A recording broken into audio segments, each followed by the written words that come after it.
Monsieur le Président, notre mandat va à sa fin. Et je voudrais vous faire un aveu public. C'est que je vous tiens en grande affection. Cela vous surprend sans doute. Et c'est parce que je vous tiens en grande affection, Monsieur le très honorable Président, je vous plains. Parce que le premier d'entre nous qui incarne la plus vieille institution constitutionnelle au Cameroun, c'est vous. Et le premier d'entre nous qui est tant méprisé par le gouvernement, c'est encore vous. Et je crains même que vous soyez dangereusement cerné. Parce que dans les mêmes conditions que vient de décrire l'honorable Joshua aussi, nous au PCRN, nous avons déposé des amendements l'an dernier.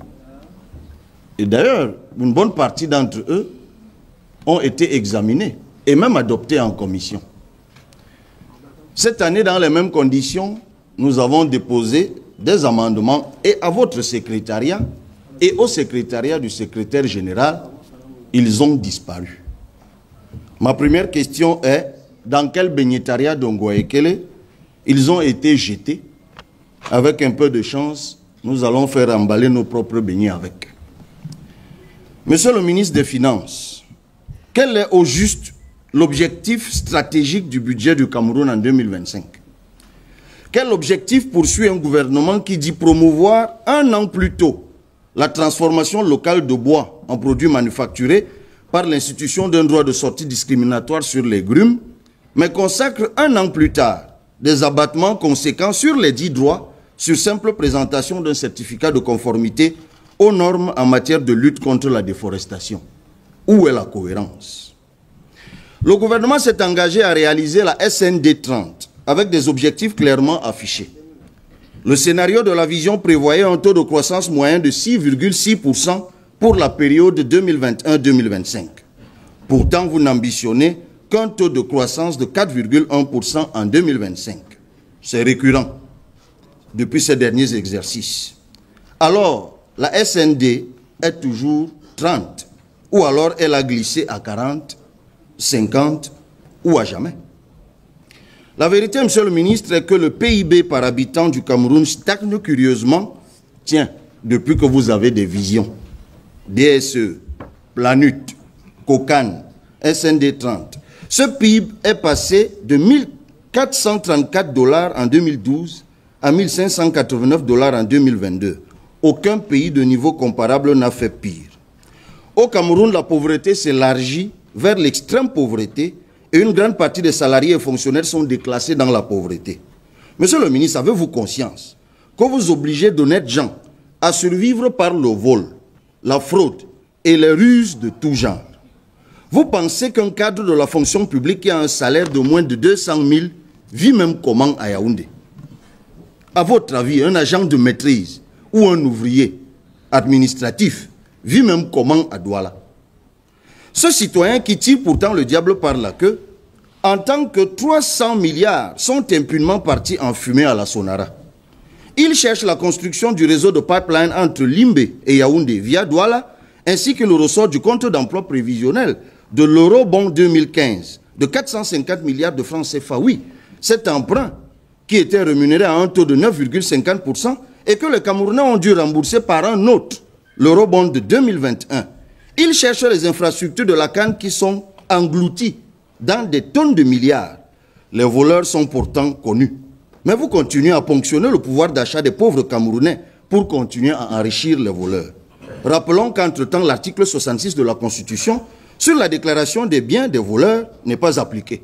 L'article 66 du Code général des impôts sur la taxation sur la base des signes extérieurs de richesse qu'affichent des voleurs n'est pas appliqué. Comme dirait quelqu'un, un jour, un jour. Monsieur le ministre, le budget de 2025, comme celui des 4 derniers exercices, ne sert ni les intérêts des entreprises, ni les intérêts des ménages camerounais. Pourquoi je le dis? Parce que vos politiques publiques ne concourent qu'au paiement des impôts, à la création de nouveaux impôts et à l'augmentation des tarifs des impôts existants. Aucune politique publique de votre budget n'augmente substantiellement le pouvoir d'achat, n'accroît la compétitivité des entreprises, ne concourt à la transformation locale ou ne crée des débouchés pour les produits subséquents. On dirait que vous gouvernez pour vous-même, contre les Camerounais, contre les ménages et contre les entreprises. Tant vous les confinez à l'informel, en les incitant, comme je l'ai dit tantôt, à la ruse, à la fraude ou à des comportements rentiers sur la commande publique. Le projet de loi de finances de 2025 est indissociable du projet de loi portant fiscalité locale. On en a parlé il y a quelques jours. Toutes les réformes reprises dans ce dernier auraient pu figurer directement dans le projet de loi de finances. Mais par rouerie habituelle, vous avez présenté 2 lois. Pourtant, vous modifiez régulièrement les dispositions du livre 3e du Code général des impôts consacré à la fiscalité locale. Le but était de dissimuler l'ampleur des nouveaux impôts dans le flot des reprises des dispositions non modifiées des dispositions du Code général des impôts portant fiscalité locale. Qu'on se comprenne bien, Monsieur le ministre. La masse critique des prélèvements susceptibles d'induire le développement aussi entre 23 et 25% du PIB par exercice. Les capacités contributives des contribuables camerounais dépassent largement ce seuil. Le problème, c'est l'incurie du gouvernement. Sans création de nouveaux impôts et augmentation des recettes non fiscales, nous pouvons réaliser de façon optimale plusieurs objectifs de développement. Allez explorer les niches fiscales qui existent plutôt que de multiplier inlassablement les taux d'imposition et les nouveaux impôts. Dotez-vous d'une infrastructure informatique solide et intelligente dédiée à la dématérialisation des procédures fiscales, au suivi de la facturation électronique de toutes les opérations économiques, à la déclaration et au paiement de l'impôt. Tout le monde sait ce qui se passe ces jours-ci pour la déclaration des impôts. Réaliser un meilleur encadrement des amendes fiscales, Monsieur le ministre, afin que celles-ci soient recouvrées comme les recettes budgétaires le sont. On est tous au courant des affaires Glencore, Bourbon, toutes choses qui démontrent clairement que les impôts que nous refusons ici à percevoir ici au Cameroun, du fait de la corruption, sont revalorisés et payés en amende conséquente dans d'autres juridictions. Exercer aussi, Monsieur le ministre, un meilleur contrôle fiscal. Le tableau synoptique de l'évolution du rendement de la Direction générale des impôts signale un rendement moyen de 40 milliards par exercice sur les 10 dernières années. L'activité manque cruellement de personnel. Dématérialiser et contrôler véritablement, ça élargira l'assiette fiscale. Pour finir, je vous exhorte, Monsieur le ministre, à une taxation plus juste des revenus fonciers des particuliers, afin d'éviter qu'un taux confiscatoire ne vienne décourager les particuliers petits propriétaires. Une imposition progressive des petits propriétaires fonciers après prise en compte effective de l'abattement forfaitaire ou de charges réelles, comme vous l'avez dit, serait plus rationnelle. Et en partant, 2 choses à vous dire. En 2017, je me souviens à l'université de Yaoundé 2, vous étiez à la dédicace d'un ouvrage sur la transformation structurelle. Le même auteur vient de publier un ouvrage très intéressant, en tout cas sous sa coordination, le professeur Henri Ngouattabi, qui est intitulé « État développementaliste camerounais versus État développementaliste sud-coréen. Comment réussir la transformation structurelle ?»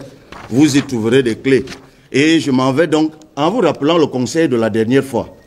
S'il vous plaît, l'an prochain, en 2025, laissez le président Biya aller se reposer au village. Les Camerounais ont soif d'un nouveau management politique. Merci beaucoup.